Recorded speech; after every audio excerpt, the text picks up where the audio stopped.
முதல்ல ஜாதிக்கு வெற்றி திமுக தேடுதா? சமத்துவம் ஜாதியை பற்றி விஷயத்தில் திமுக வெற்றி தேடுதா? மத்திய அரசு சென்சஸ்ல நாங்க கொண்டு வரோம் சொன்னோம், தப்பு ஒண்ணு இல்ல. பல பேர் கேட்டிருக்காங்க. இன் பிரின்சிபல் அப்ரூவல் நாங்க கேபினெட்ல கொடுத்திருக்கு. ஆனா அது எங்களுடைய வெற்றி எப்படின்னு சொன்னா ஜாதியை பத்தி பேசவே கூடாது டிஎம்கேல. அதனால எல்லாத்துலயும் அரசியல் ரீதியா லாபத்தை தேடுறதுக்கு முயற்சி பண்ணக்கூடாது. தமிழ்நாட்டில் சமத்துவத்தை கொண்டாங்க. சென்சஸ் வரும் எப்படியா இருந்தாலும், அதுல இந்த டேட்டா வரும் எப்படியா இருந்தாலும், எல்லாருக்கும் அந்த டேட்டா வெளிப்படையா உதவுறதுக்கு தான் சென்சஸ் மூலமா எடுக்கிறோம். அதனால இதுல உடனே ஒரு குயுக்தி அதை திருப்பிக்கிட்டு நாங்க போராடினதுனால தான் எங்களுக்கு வந்துச்சுன்னு சொல்ல வேணாம். இன்னைக்கும் நான் தெருவில் போகும்போது போர்டு பாக்குறேங்க, ஜாதி பேருடன் பேரு இந்த தமிழ்நாட்டில் இன்னைக்கும் இருக்குது.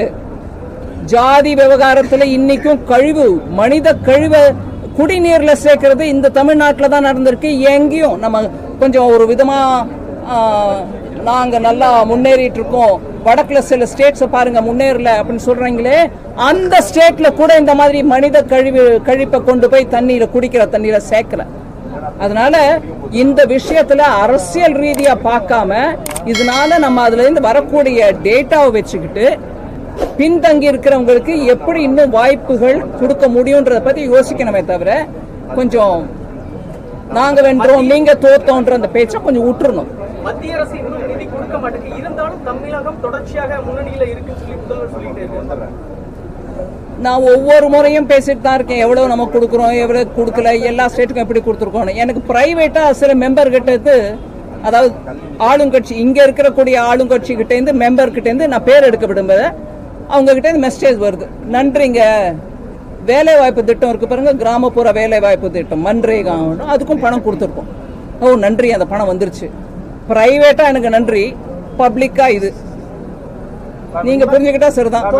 கூட்டணியை பற்றி விமர்சிக்கிறதுக்கு முன்னாடி கோர்ட் மூலமா அமைச்சரா உட்கார்ந்து இருக்கிறவங்களை கோர்ட் மூலமா கேள்வி கேட்டு பதவி விலக வேண்டிய நிர்பந்தம் யாருக்கு வந்துச்சு? எந்த கூட்டணிக்கு வந்துச்சு?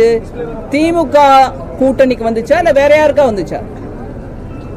ஊழல் காரணமாக கோர்ட், சுப்ரீம் கோர்ட் வரைக்கும் போய் இன்னைக்கு தேதிக்கு 2 அமைச்சர்கள், ஒரு அமைச்சர் ஊழல், இன்னொரு அமைச்சர் இன்னொரு விஷயம், இறங்கிக்கிட்டே இருக்காங்க பதவி, இல்ல கோர்ட் மூலமா கேள்வி கேட்டுட்டே இருக்காங்க.